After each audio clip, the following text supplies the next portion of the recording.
प्रिय दर्शकों और श्रोताओं, जय सिया राम, जय श्री कृष्णा। व्यतिपात व्रत कथा। व्यतिपात योग, व्यतिपात का व्रत बड़ा पुण्य देने वाला है। तो इसमें जो व्रत कथा धर्मशास्त्र में वर्णन है वह आप सुने। एक समय की बात है, धर्मज्ञ युधिष्ठिर ने मार्कंडेय ऋषि से कहा कि हे मुनिराज, जिस व्रत के करने से सभी मनोकामना पूर्ण भी हो और यमराज की क्रूर दृष्टि से मुक्ति भी मिले, ऐसा कौन सा व्रत है, कृपा करके कहिए। मुनि मार्कंडेय जी बोले कि हे राजा, ऐसा तो एक ही व्रत है, व्यतिपात का व्रत, जिसे हर्यश्व राजा ने किया था और उसके फल के प्रभाव से एक तड़पते हुए शूकर का सहज ही में उद्धार कर दिया। ये कथा जो सुनाई वह इस प्रकार है कि हर्यश्व नाम का एक धर्मात्मा राजा था। एक बार वह शिकार करने वन में गए तो उन्हें दृष्टिगोचर हुआ कि एक शूकर के पैर, कंठ, कमर, मुख और पेट, सारे अंग उपांग जल रहे थे। वह इस दुख से महान दुखी तथा व्याकुल होकर तड़प रहा है। राजा ने पूछा कि हे शूकर, तुम्हारी ये दशा कैसे हुई, सो मुझसे कहिए। तब शूकर कराहता हुआ बोला कि हे राजन, मैं पूर्व जन्म में एक कंजूस वैश्य था। मेरा मन माया लोभ में फंसा हुआ था। कभी भी मैंने दान पुण्य व्रत आदि कोई भी शुभ कार्य नहीं किया, छल कपट से धन कमाता रहा। एक समय व्यतिपात के पर्व पर एक ब्राह्मण ने आकर मुझसे कहा कि हे वैश्य, आज व्यतिपात पर्व है, जो भी दान तू करेगा उसका हजारों गुना फल हो जाएगा। सो मुझ भूखे ब्राह्मण को भोजन सामग्री दान कर दे। मैंने ब्राह्मण को दान तो कुछ दिया नहीं, बल्कि उस ब्राह्मण का अनादर करके भगा दिया।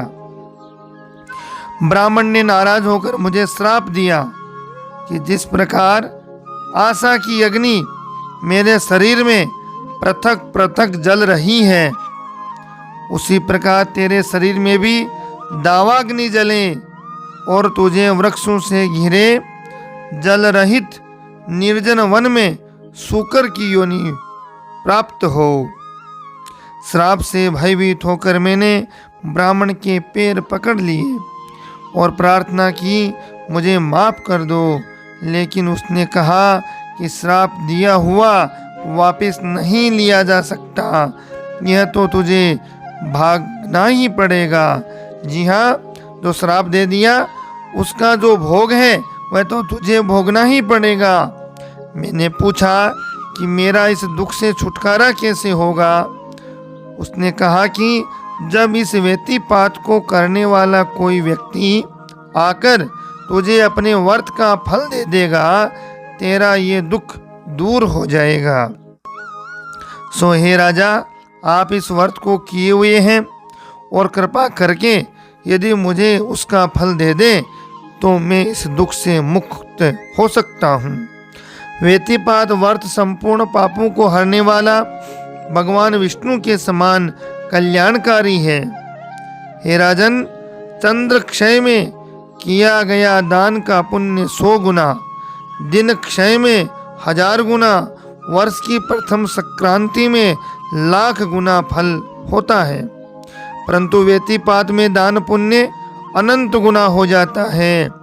इसी प्रकार व्यतिपात की उत्पत्ति में दान करने से 1,00,000 गुना, भ्रमण में करोड़ गुना, पतन में 10 करोड़ गुना और गिर जाने पर अक्षय फल प्राप्त हो जाता है।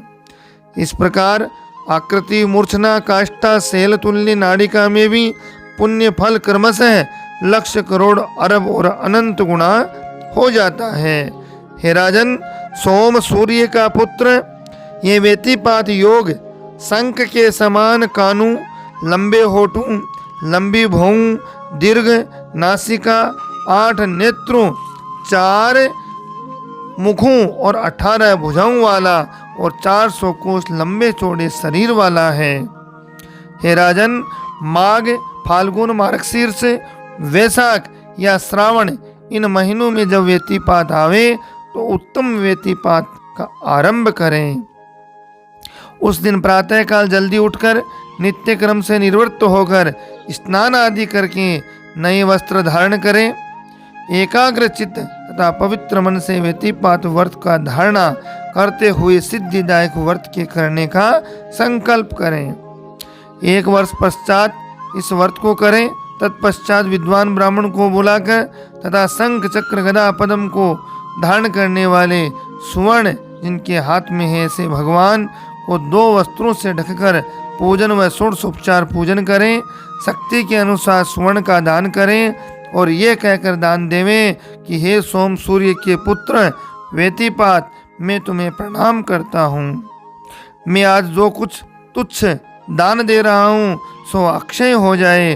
फिर भगवान से प्रार्थना करें, हे प्रभु भगवान, यह क्षेत्र कुरुक्षेत्र है और ब्राह्मण ही नारायण का रूप है, अतः हे जनार्दन, सुवर्ण के दान से आप मेरे पर प्रसन्न होइए। व्यतिपात योग आपके हाथ है, वेदृति चरण है, संक्रांति हृदय है, अमावस्या नाभि है, पूर्णिमा पीठ है, 5 तिथियां जो है इस प्रकार से पर्व 5 अंग, द्वादशी आपका मुख है। अमावस्या पितर है और मनवादी तिथियां माता है, द्वादशी भगिनी है और व्यतिपात योग सगा भाई है। इस तरह अमावस्या 10,000 गुना, व्यतिपात में दान का फल अक्षय हो जाता है, जन्मांतर में फल देता रहता है। भगवान की प्रार्थना करके बारंबार नमस्कार करें, सुपात्र ब्राह्मण को भोजन करावें तथा संपूर्ण सामग्री भेंट में देकर विदा करें तथा व्रत समाप्त करें।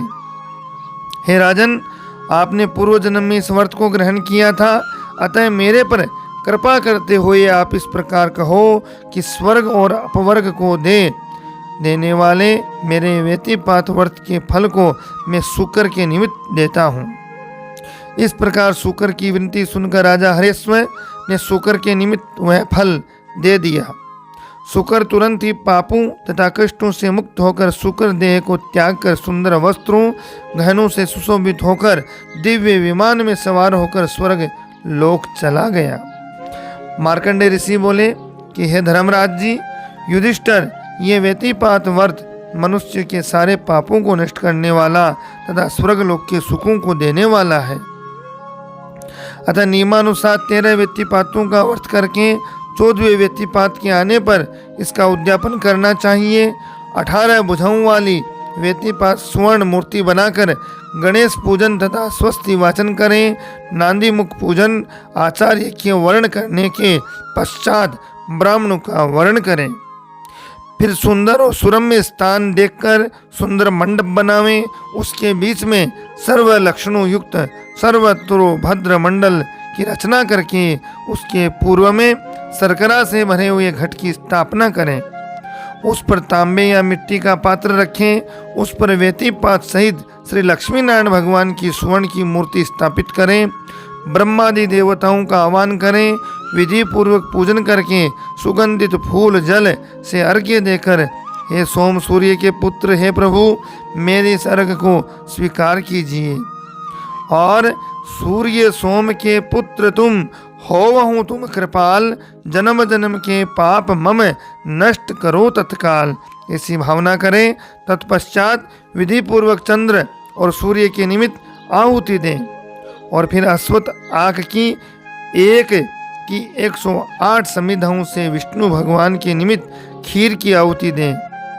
विहातियों को फलों से 108 बार होम करें। तत्पश्चात 13 ब्राह्मणों को खाना खिलाकर दक्षिणा देवें और आचार्य की पूजन करके दूध देने वाली गौ का दान करें, भेंट करें। इस प्रकार श्रद्धा इस व्रत के करने से जन्म जन्म के पाप नष्ट हो जाते हैं।